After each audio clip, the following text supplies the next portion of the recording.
Bonsoir à tous. Bonsoir Papa Christian, bonsoir Ménosine et bonsoir Jean-Louis. Tout d'abord, un grand merci à tous pour votre présence à ce souper de gala. Présence qui, vous savez, est combien importante pour nous. En effet, il est important, essentiel, que les parrains, les amis de la Fondation, qui nous soutiennent, se rendent compte du travail que vous effectuez ici, sur place. Et que vous continuez à nous appuyer et à croire à la Fondation. Cette année, nous avons décidé de vous présenter une autre facette de ce qui est accompli ici. Et cela au travers de deux visages de la Fondation. Le premier, John Edward, un petit garçon de 10 ans qui est arrivé à la Fondation en 2013. Et après un adolescent, Jefferson, qui lui, à 15 ans, et fait déjà partie des meubles puisqu'il est arrivé à la Fondation en 2007. C'est un peu leur vie que vous allez découvrir. Et ainsi vous vous rendrez compte que votre aide porte un nom, porte un visage, des visages, celui de ces enfants qui tous les jours reçoivent ici de l'attention, de l'éducation et surtout beaucoup d'amour. Voilà. Il me reste à prendre congé de vous, non sans vous envoyer un peu de soleil sur le mien, et surtout tous ces rires que vous entendez. Encore une fois, c'est toute la famille, moi pour toi, ici sur place, qui vous est reconnaissante pour votre soutien. Toute la famille à laquelle vous, là-bas, vous appartenez. Encore une fois, je vous souhaite une belle soirée, et n'oubliez pas de jouer à la tombola pour tenter de venir nous voir ici l'année prochaine. Hasta luego! Et vivamos pour toi. Je ne vivais que d'insouciance, ma vie brûlée par les debout, excès de plaisir, d'arrogance. L'excès ne sait que rendre fou, et je n'étais qu'adolescence, que de folie et d'éphémère, mais tout change avec ta naissance, toi ma raison d'être. 1000 histoires, une seule vie. John Edward est arrivé à Moi pour toi le 22 novembre 2012, après une dénonciation de la part des voisins qui voyaient que l'enfant était frappé durement et passait la plupart de son temps dans la rue, d'où il a été retiré quand on l'a mis sous protection. L'enfant a été abandonné par sa maman peu après sa naissance. Il était sous la responsabilité de sa grand-mère qui le frappait quotidiennement pour la plus petite chose. La maman de John Edward réapparut en 2013 et lui promit qu'elle allait l'emmener. Alors la Fondation Moi pour toi entama un processus de réintégration au sein du foyer familial. Mais sa maman l'abandonna à nouveau. Quand John Edward arriva à la Fondation, il était déscolarisé. De plus, il ne parlait à personne. Son unique moyen de communication était la violence envers les autres enfants, raison pour laquelle il fut suivi psychologiquement. Après non moins de 10 séances à l'hôpital mental de Pereira, il fut diagnostiqué souffrant de troubles du comportement et de problèmes de contrôle de la vessie pour des raisons psychologiques. John Edward est médicalisé et doit prendre 3 types de médicaments qui l'aident à rester calme et à éviter ainsi la violence envers ses camarades. Actuellement, l'enfant espère toujours être près de sa maman, mais il est en plein processus de déclaration d'adoptabilité. Grâce à l'aide de tous les professionnels de la Fondation, l'enfant suit son cursus scolaire en 2e primaire et va passer en 3e année. Il parle et joue avec ses camarades, communique avec les adultes et se laisse même aller à des manifestations d'affection, ce à quoi il se refusait auparavant avec beaucoup d'agressivité.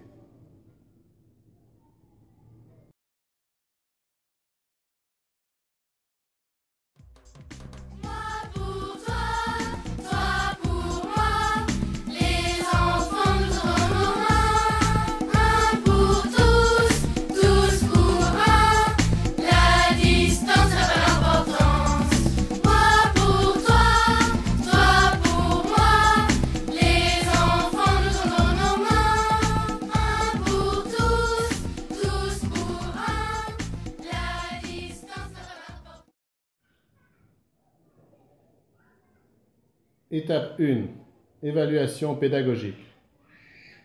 L'enfant est évalué par une pédagogue pour connaître son niveau académique et ainsi pouvoir le placer dans le bon degré scolaire.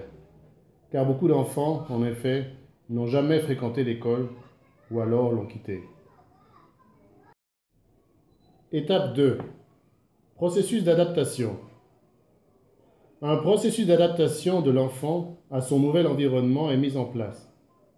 On lui montre son dortoir, on lui montre où il peut garder ses affaires, on lui donne des habits, des souliers, un uniforme scolaire, une trousse de toilette et divers articles de première nécessité.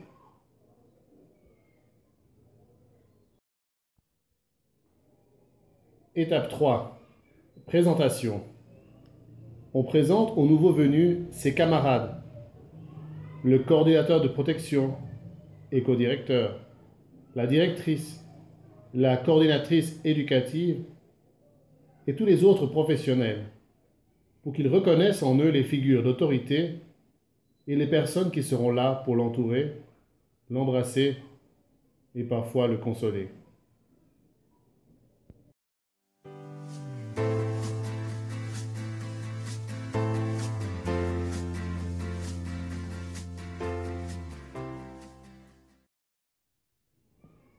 Étape 4. Début du processus académique. Après un temps d'adaptation, l'enfant s'entretient avec la coordinatrice éducative, laquelle va lire l'évaluation pédagogique pour pouvoir mettre en place un projet éducatif et établir les différentes stratégies nécessaires à ce projet. On lit et on explique à l'enfant le règlement de l'école. Ensuite, commence un travail en profondeur avec la logopédiste pour définir plus précisément les besoins et lacunes académiques du nouvel élève. Enfin, il est présenté aux autres étudiants et professeurs et entame ainsi un nouveau parcours scolaire.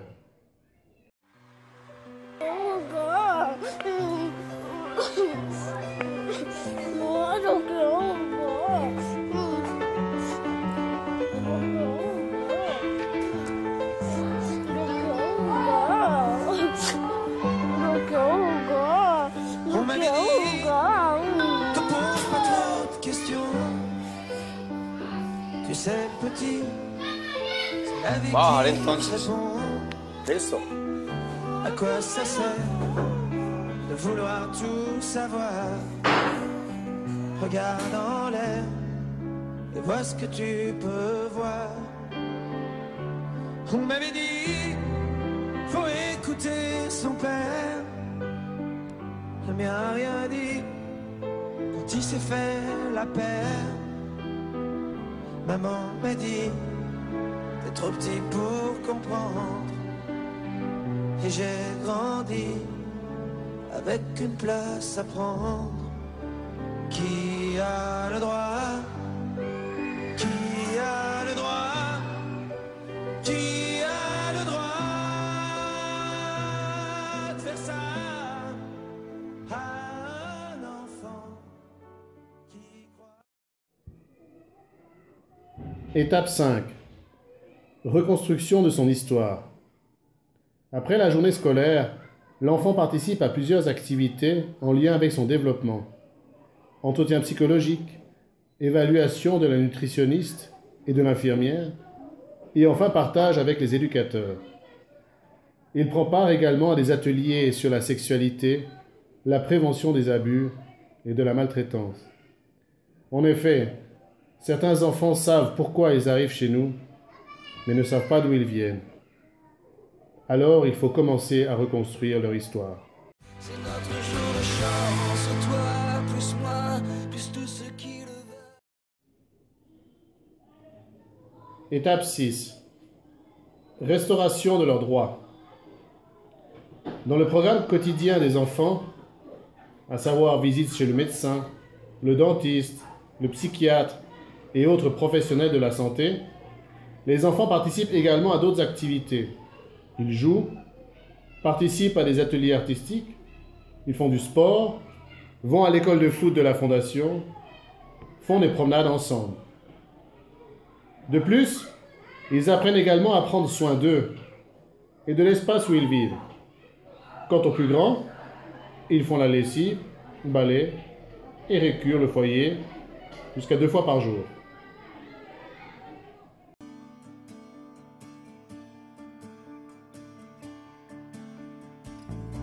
Je connais la distance, le prix à payer. et je sais la souffrance, Je me suis habituée.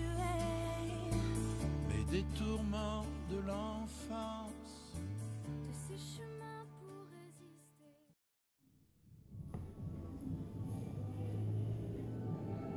résister. Étape 7. La préparation à la vie d'adulte. À 13 ans, l'enfant est déjà un préadolescent. Et c'est pour cela qu'il va entamer une autre étape de sa vie au foyer de préparation à l'indépendance, plus connu sous le nom de egreso. Il va quitter le foyer des petits pour se préparer à devenir un grand, un adulte.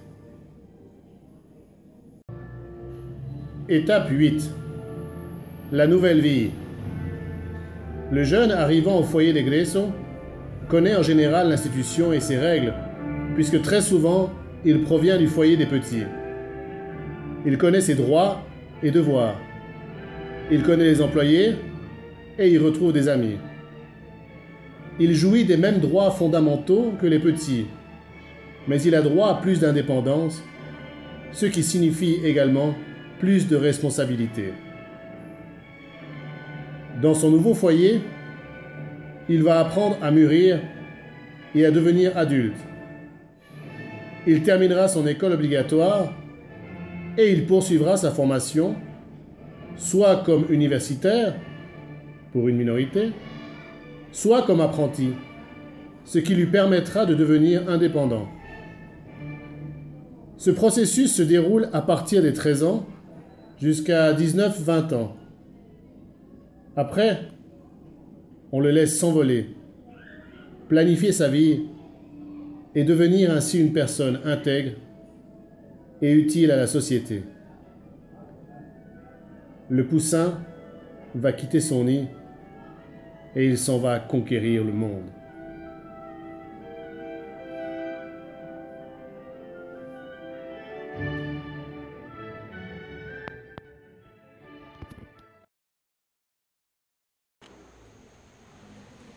Bonsoir. Je veux remercier tous ceux qui sont ici présents à cette soirée de gala. Merci à Papa Christian, à tous les parrains, à Laurence, à Laura, à Kevin, à tous ceux qui nous aident et qui sont toujours disposés à nous apporter leur soutien. Je suis à la Fondation depuis 2007. C'est une chance unique. Je crois que rien ne pouvait m'arriver de mieux. Je veux devenir un professionnel. Je veux étudier l'ingénierie informatique.